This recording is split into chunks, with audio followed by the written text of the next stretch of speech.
Hello, this is Nancy Mackey, Certified Gallup Strengths Coach, and today we are having a wonderful Talent Treasures conversation with Bryce Dickison of the Board of Registration of Professional Engineers and Land Surveyors. Welcome, Bryce. Yeah, thank you for having me, Nancy. Yeah, we appreciate you making the time. And for those that are listening, our Talent Treasures feature is our opportunity to talk with our friends at the Open Gate who have taken the Clifton Strengths, and we get the chance to explore their top talent theme.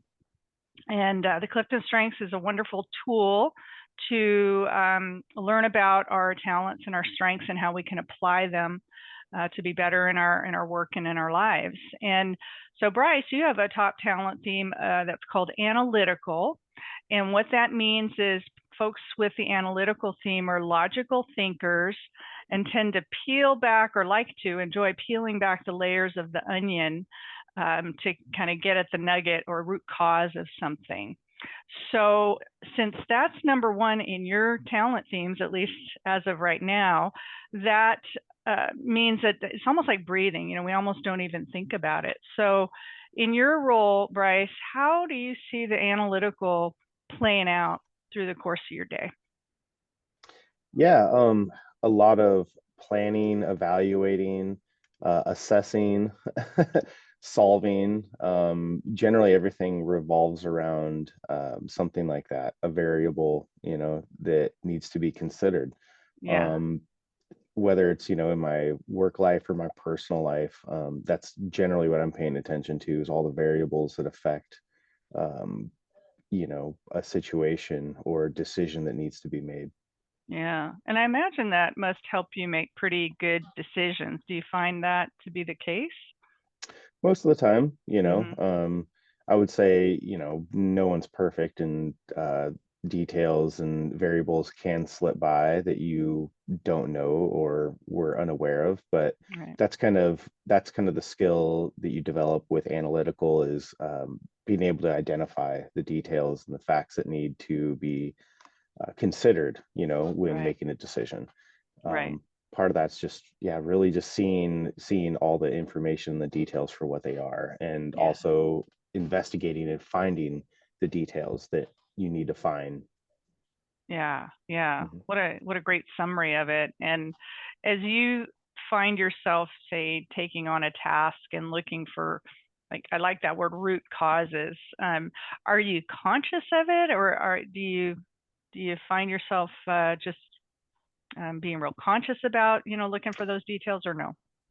Yeah, actually I am. Mm-hmm. It comes naturally and Mm-hmm. effortlessly, but I am very conscious of it, and that's, I think, part of uh, getting better at the analytical trait is that you are conscious and you're actively looking for, data and information that could affect your decision. Mm-hmm. um if if you're not looking, that's how you're going to miss a lot of the data and Mm-hmm. information that could result in a different decision at the end. Mm-hmm. So really it's about considering and keeping an open mind to all the different factors. Mm-hmm. Yeah. Well, and do you find that other people notice that trait or talent in you, or you ever get Yeah, feedback? And how do you get yeah, that feedback? yeah. So I do hear about it a lot. It stands out for me very significantly. As someone who has a high analytical trait, I generally try to consider all the facts and perspectives. And people notice that because I ask a lot of questions. Ah. And I always want to know why. You know, Mm-hmm. I want the details. If something doesn't make sense to me, if something seems like there's something off about something, I'm going to be asking a lot of questions. I'm going to be investigating, and I want to know, like you said, the root cause, the reasoning, the motive, the Mm-hmm. what brought about a decision before, and is that information still relative or effective, Mm-hmm. to this current decision. So it's about being a bit agile with your Mm-hmm. decision making and how you're seeing data and understanding data as well. Yeah. Yeah. Well, it's funny, Bryce. One of the things that I focus on a lot in my work is this concept of group think, which I'm sure you've heard of it before, but where groups can kind of gel around a decision and then it's like, oh yeah, let's go, let's do this thing.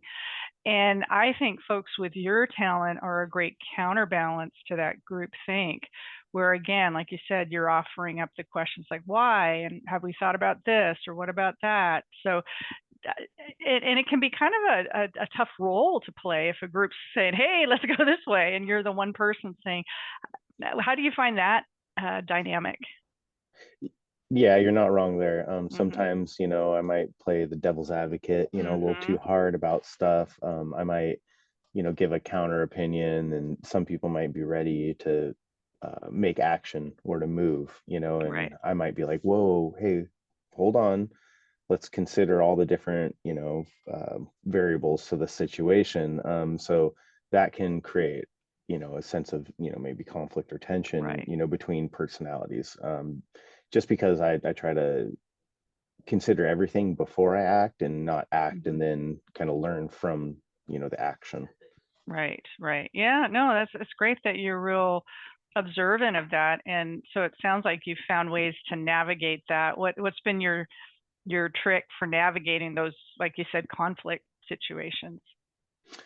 I mean, just being more conscious, Mhm. and also approach is a really big one. Mhm. People with analytical traits that are very high might come off a little dry or a little, unemotional, let's Mhm. say, because data and information sort of plays the forward role in their life, not, Right. the emotional aspect. And so you have to be very conscious about like, another person's emotional connection to something, or maybe they had thought really, in depth about why they wanted to make this decision, and if you come in and offer a counterpoint, that might really it might really upset someone. So you have to be Mhm. very careful about your approach and how you bring about that the counter opinion.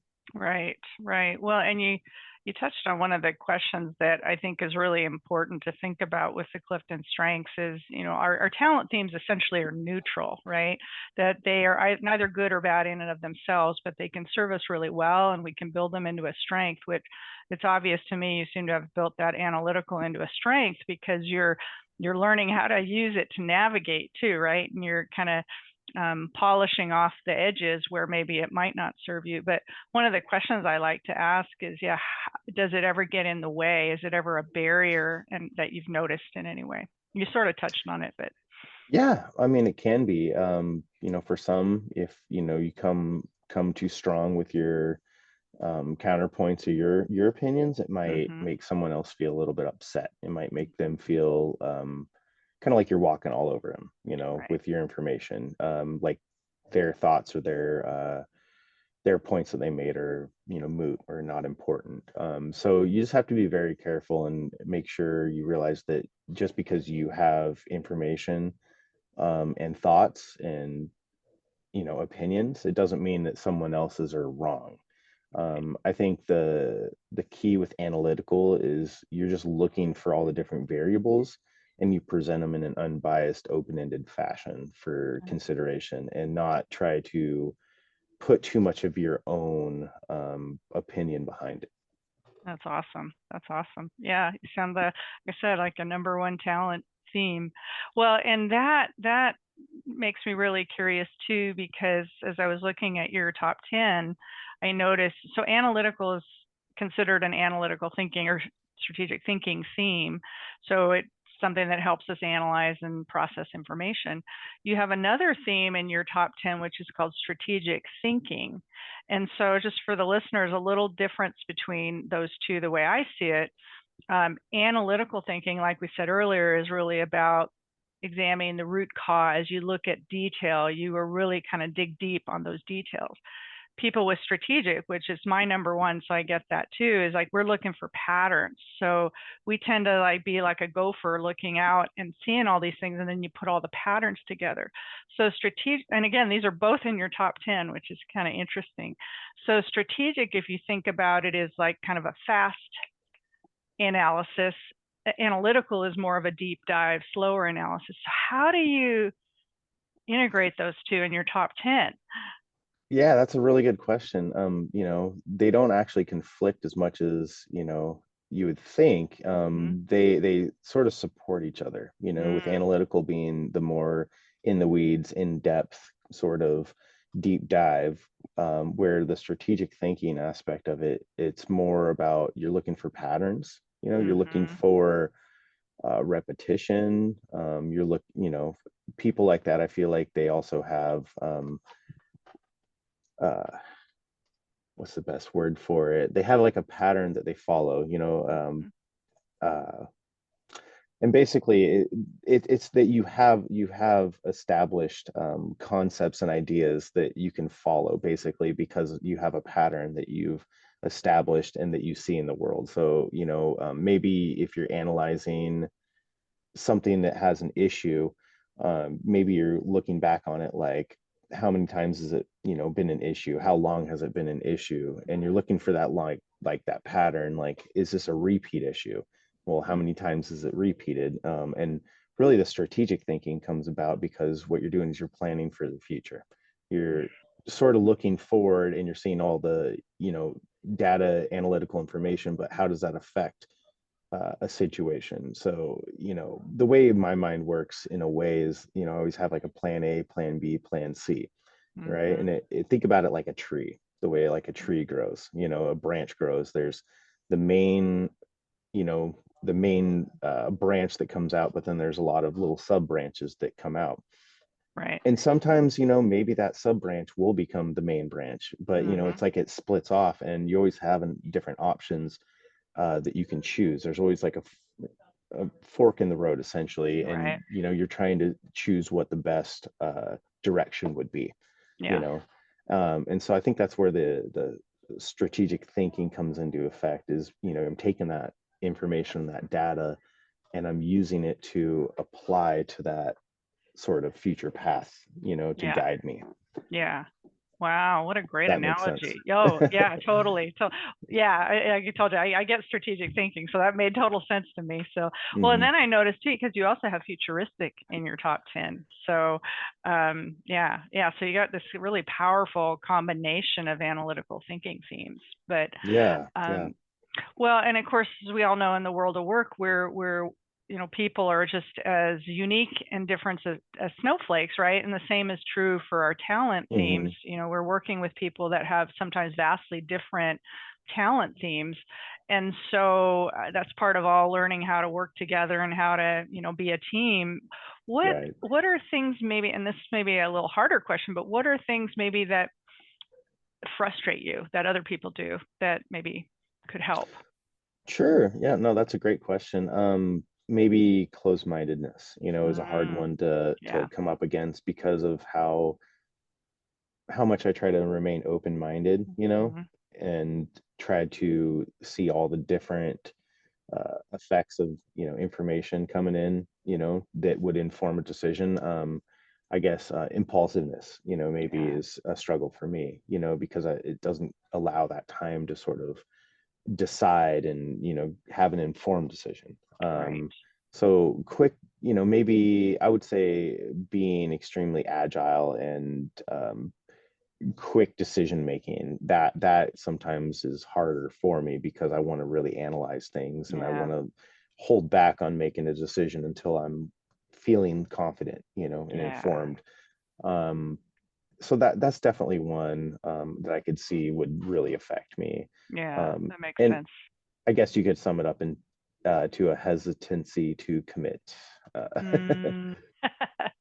Yeah, no, that's great, right? And yeah, it's almost like just needing that time to process and Yes. when we can. So that makes a lot of sense to me. And um well, and then if you think about what would you need from a manager to succeed? How could a manager help someone with your great talent to even be better at that talent? Yeah, yeah.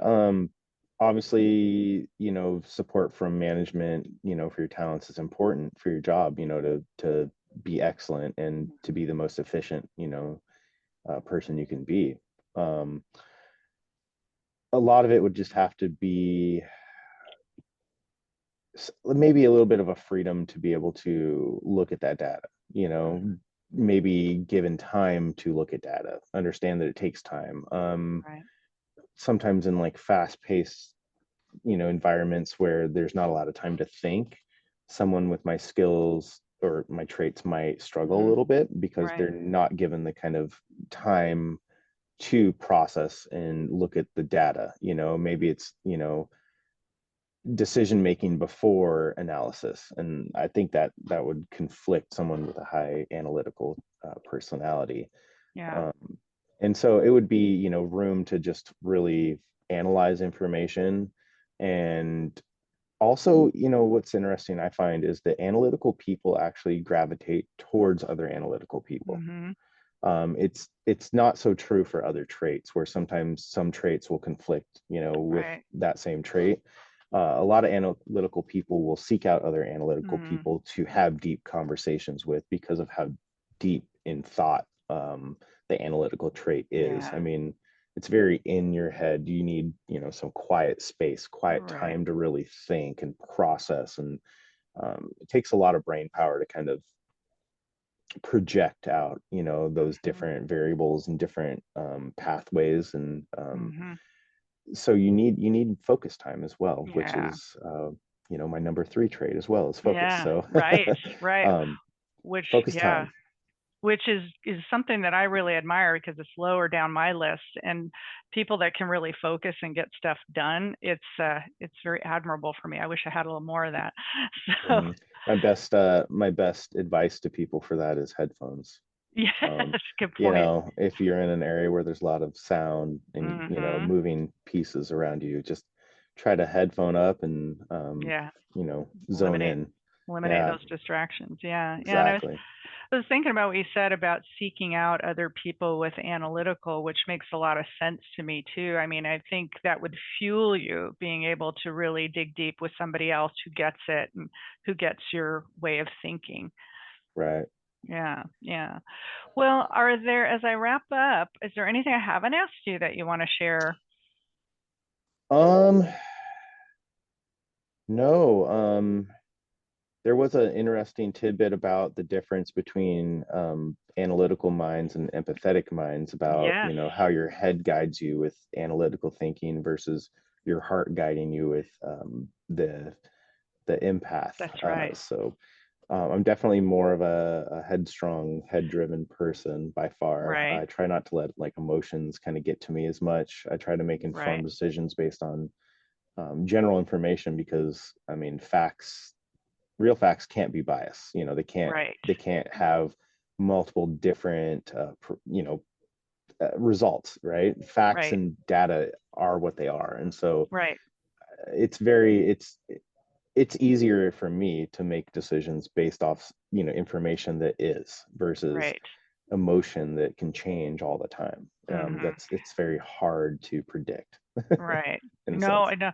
Yeah, thank you for bringing up that contrast. Yeah, it is interesting how a lot of these themes will contrast with each other. And I think of empathy and analytical even almost on the opposite ends of the spectrum because it's, yeah, one's using the head, one's using the heart to kind of fuel. So I imagine, Right.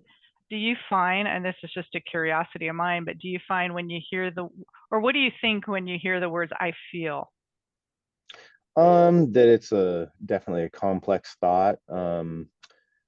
It's not unrealistic or anything, Mhm. but it's based in a feeling and not a fact. And sometimes Mhm. people's feelings aren't factual, right? They're not based in Mhm. fact. Maybe you're feeling something because of a different situation that's affecting that emotion, or, a trigger of some kind. So Right. I feel using the word I feel, it brings about a sense of, your inner feelings, coming Right. out, but it doesn't really explain um how information or how efficiencies are working. Motion doesn't really affect at the core efficiencies, except for how you are able to do your, role. Right. So sometimes they can be, I think emotions are very beneficial, but when it comes to kind of work and, efficiencies and process and data, it's really, irrelevant, to a Right. point. You Right. can't really be mad or happy at data because it is Mhm. what it is. You can be happy at the result of what the data, Good point. brings, but Right. you can't have emotion about data. Right. Right. Well, and you make a good point. Emotion is a bit of a reaction to things, right? And sometimes Right. we might be reacting to facts that are inaccurate. Exactly. We're upset because of Exactly. something we saw, but maybe we misperceived it. So, Right. yeah. And reactionism can sometimes cloud, effective judgment, Right. effective, thinking. So that's where, I do try to limit, that effective emotional decision making versus, Mhm. data driven decision making, because it's more, in my opinion, it's more accurate, unbiased, and effective Right. to make data driven decisions versus emotional based decisions. Right. Well, and emotions are kind of sneaky too. So Yeah. how do you eliminate that variable for yourself? Right. That's, Um, Try not to get attached, mhm. try not to get hung up on an expected result, and Mhm. let the data and, the decision making happen naturally. Right. When I try to, this is kind of where the futuristic and analytical sort of combat each other, right? Is Mm, because with futuristic, you might have sort of an idea or an image of what you want, you know what I mean? right. Right. But maybe the data doesn't take you to that, end result. Right. So you can't really, get too fixated on Right. that end result. You can have an idea, a concept, but if you get too fixated on something like that, then you could end up unhappy because, Right. you didn't achieve that. Right. Oh, a great summary. Well, so my last question for you, do you have any words of encouragement for other people who have analytical in their top one or two? And any last words you want to say to your peeps out there? Yeah, I would just say that just keep following the data, just keep Mhm. working with it. Sometimes it can be frustrating. Data, there's a lot of data out there, and Mhm. sometimes data comes at you in large amounts or fast. Right. But just remember that, looking at all of the information and data in front of you is the goal. Yeah. You know what I mean? That's the only way to be fully informed about something. You can't slack off and only read some of it, because then you might have like a biased sort of view on it because you didn't have all the perspective. So I would just say take a breath. If someone's feeling overwhelmed, take a Mhm. step back and then kind of slowly get back into it. And Yeah. I also always recommend taking notes while you're looking at Mm. data. Always take notes. The whole idea of someone that is high in analytical is you're supposed to be able to take complex data and information and break it down in a more digestible, easier to understand sense. Yeah. So if you get overwhelmed or anything like that, just take a beat, take a breath, and go back to your notes. Yeah. Reread your notes, see where you left off on, and then start back from there. Yeah. Well, what I'm taking away from that too, Bryce, is you have a real disciplined approach to your analytical and analysis. So I think those are Hmm. great words of wisdom for others. So thank you for sharing and really appreciate you making the time for us today. And I'll just say to our listeners, thank you for joining us at Talent Treasures. We hope you can follow us on our channel if you'd like to hear more. So thanks again, Bryce. Have a great day. Thank you, Nancy. Bye. Bye.